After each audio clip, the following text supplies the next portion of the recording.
how she joined a group program, paid multiple four figures, and was excited by the community, as many of us are when we join a group program. The idea of being in a space with peers, asking questions, and getting that support from the leader between sessions. So she posted in the community and asked a question related to something that she was working through.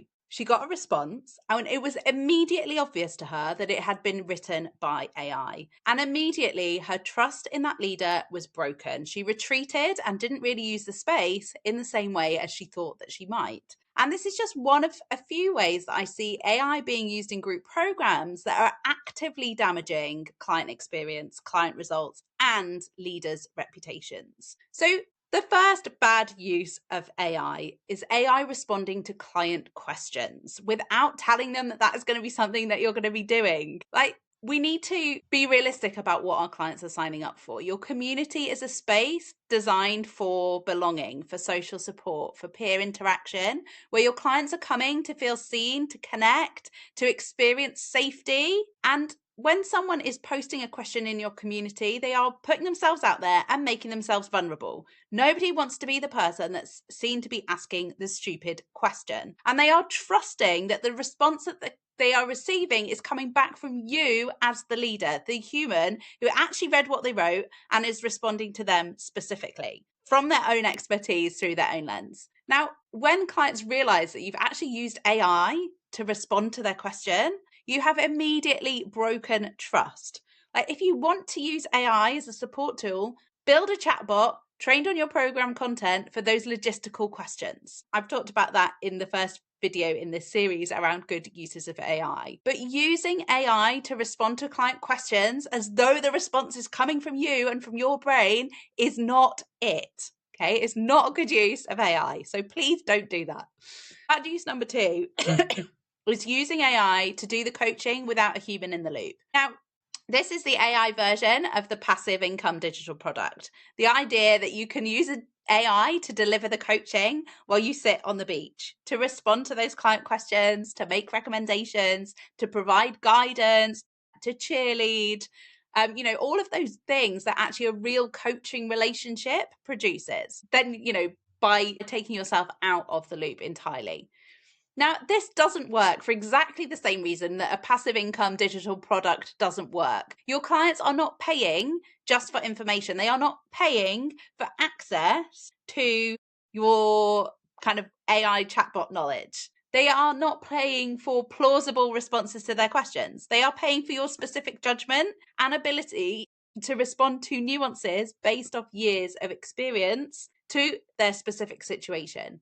Because you know them, you understand their context, you know what their goals are, you understand their journey, and you can help them to see things that your chatbot or they cannot see for themselves. AI cannot do that. A tool trained on your methodology cannot do that. Yes, it can respond convincingly, but there will start to become this gap between what they were promised and the outcomes that they're actually getting. And this is when your clients are going to start to ghost, they're going to start to resent the investment, and they might even start to complain on social media about how rubbish your program is. So when we are inviting people into our programs, we are building a human relationship.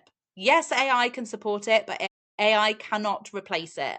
And if you want a business model that requires AI to do the coaching, go watch another channel, because I'm not interested in you being here. Go somewhere else. So bad use number 3, custom GPTs that remove the thinking rather than speeding up the doing. So this is a bit more subtle in terms of the damage that it's causing to client results, but it's really something that we need to consider, because custom GPTs have become this add-on necessity in your group programs, apparently. So there's a version of AI chatbots, AI custom GPTs that are going to help your clients, that speed up the doing. They know what they want to create. They've done the thinking. They've used your AI tool to draft it faster. And they are bringing their judgment, their preferences to the output, and they're making it theirs. That becomes legitimate and useful. Then there's a version that replaces the thinking entirely. So a client uses your custom GPT to generate their ideal client profile, their messaging, their content strategy, and their email sequences.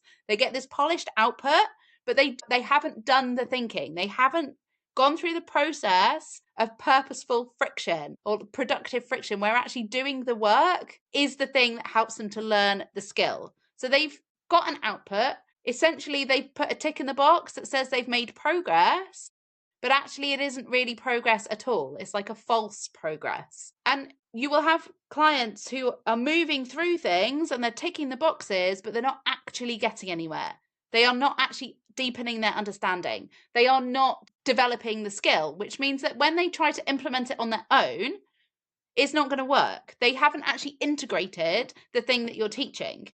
Of course they haven't, because the AI has done the thinking for them. So when AI is removing productive struggle, they are not getting true understanding. And your job as a program leader is to design tools that don't remove the thinking process. We can't use custom GPTs as a shortcut to actually doing the work and putting in the reps and doing the learning. So I talk about the path of least information principle of like having as streamlined content as possible. This applies to your custom GPTs as well.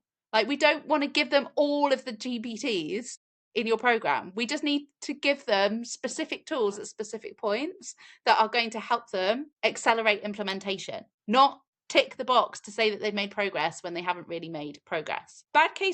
Use case number 4 is custom GPTs that produce outputs that clients don't use. Bad use number 3 is the custom GPT removing the thinking. This one is around the AI producing stuff that never gets used. So maybe it's outlined a beautiful 47-page strategy document that your client has read once, kind of nodded at, said that's great, and then they've never opened it again.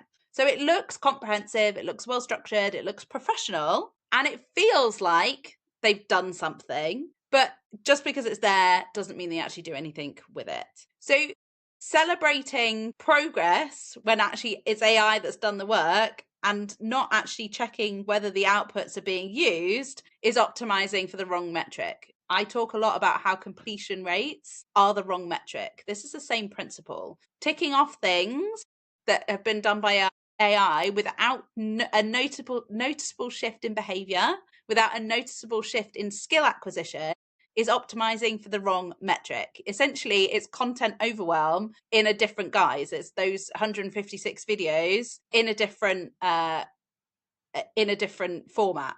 So instead of too many videos to watch, you've now got too much AI output stalling any form of implementation, any form of progress. So if you are using custom GPTs, the question to ask about these outputs is not, can AI produce it faster, but actually, will the client use this? And does the process of producing it through AI actually build the understanding that they need to use it?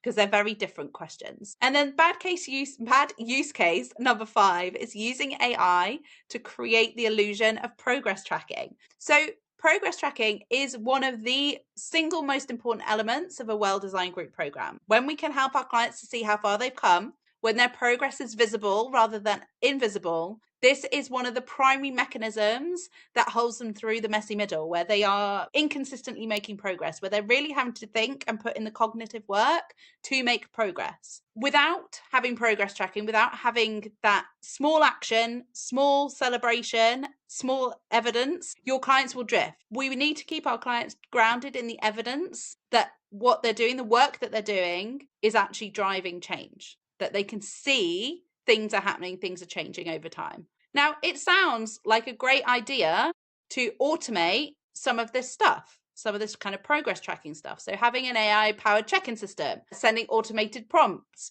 collecting responses, generating summaries. It's ticking the progress tracking box, but progress tracking is more than just a data collection exercise. It is actually a relational one, because the value in the check-in is partially in the data so you can track trends, but more importantly, it's about what happens when you, as the leader, reads the data and responds to it. So a client who says, I'm really struggling this week, and then receives either a generic AI response or nothing back from you, is going to feel that and is going to feel disappointed by that. You're breaking trust. Progress tracking, if it's going to work properly, needs a human in the loop. This is not about you sending out every check-in request. It is not about you responding to every check-in individually, but it is noticing the signals and responding where it actually matters.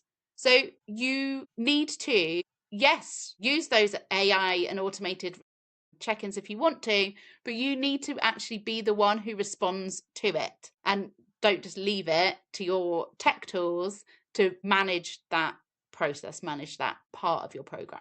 So what all 5 of these bad use cases have in common is that they're using AI to replace human moments where your clients are actually expecting you to be a part of it. That community response, the coaching relationship, the struggle of thinking, personalized communication when somebody needs it. It's a false economy. You're getting a short-term gain in efficiency and speed, but it is coming at the cost of trust. It's coming at the cost of judgment. It's coming at the cost of what makes joining your program even worth it, which is the experience of being seen, supported, and held by a human expert who applied their judgment to your specific situation. AI is a tool, it's not a relationship.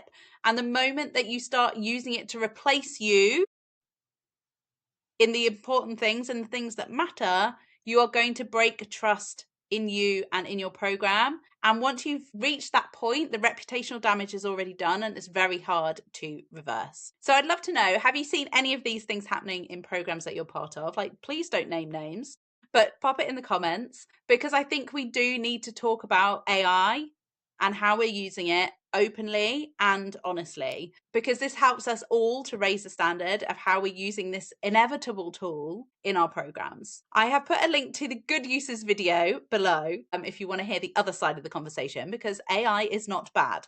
There are some AI use cases that are going to be really helpful and supportive for your program. But yeah, if you want to understand where your program is at right now, like before AI makes the gaps even more visible than they already are, I offer an experience gap audit. It's 10 minutes, you fill out a questionnaire, and within 48 hours, I will send you a personalized Loom video with my expert eyes having looked at your program to tell you what I would focus on fixing first. I'll see you in the next one.